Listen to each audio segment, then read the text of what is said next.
ले भाईजान जरा करीब कर लीजिए। फैसल भाई एक बहुत अच्छे और ये आप मेरी इजाजत के बगैर वीडियो ना बनाए आपकी मेरे आप इसमें आप मेरी वीडियो ना बनाए मेरी इजाजत के बगैर आप मेरी बनाए, सिर्फ मेरी बनाए, भाई नजर नहीं आने चाहिए। चले जी चले यहाँ से हाँ बस ये पब्लिक ऑफिशियल्स के ये हालात चेक कर लें आप लोग। ये they are not ready to give justification. Please look at me, look into the camera. देखिए ये पहले हमारे साथ इकरारनामा करके गए हैं जिसको ये मानने को तैयार नहीं है।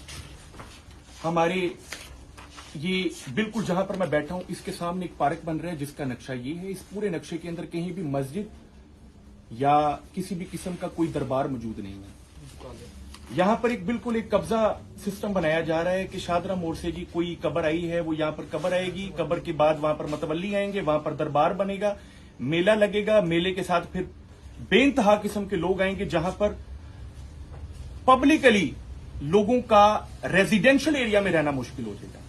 हमारा सिर्फ सवाल ये है कि अगर तो ये पार्क पब्लिक के लिए है और इसके अंदर अगर मस्जिद बनाना है तो क्या गवर्नमेंट के पास अथॉरिटी है मस्जिद बनाने की? दूसरे नंबर पे अगर मस्जिद बनाने की अथॉरिटी है तो क्या एलडीए के पास कोई लेटर है, अलॉटमेंट लेटर है कि इनको ये जगह अलॉट कर दी गई है?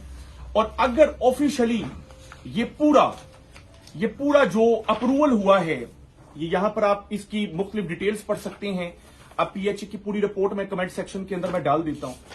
क्या ये पूरी रिपोर्ट कहीं भी शो करती है कि यहां पर मस्जिद बनेगी जहां पर जगह जगह ये बताया गया कि ये जितनी भी जमीन है ये सिर्फ फैमिली और चिल्ड्रन पार्क बनेगा? हमारा ऑब्जेक्शन ये है कि जो चीज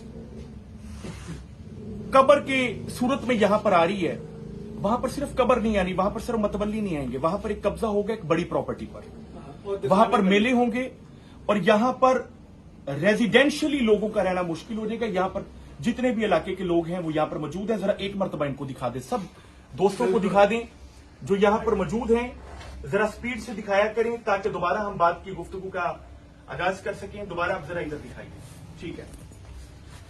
अब कुल मिलाकर हमें कोई ऐसा लेटर फराहम नहीं किया गया पीएचए के बल्कि एलडीए के इन अफसरान की तरफ से, रिप्रेजेंटेटिव की तरफ से कि इनके पास मस्जिद बनाने का अलॉटमेंट लेटर है। अगर लेटर हमें नहीं देंगे हम इनको रोकेंगे और रोकने के ऊपर जो भी हम कार्रवाई करेंगे वो कार्य सरकार में मुदाखलत नहीं होगी। राइट, हमें लेटर दिखाएं, उस लेटर के ऊपर क्या कार्रवाई करनी है, क्या कानूनी प्रोसीजर होंगे वो हम देख लेंगे, क्योंकि दरबार बनाना भी कोई 1-2 दिन का काम नहीं है। जब ये शुरू करेंगे तो हम देखेंगे कि उसके ऊपर स्टे मिलते हैं हमें कि नहीं। Thank you so much. Allah Hafiz.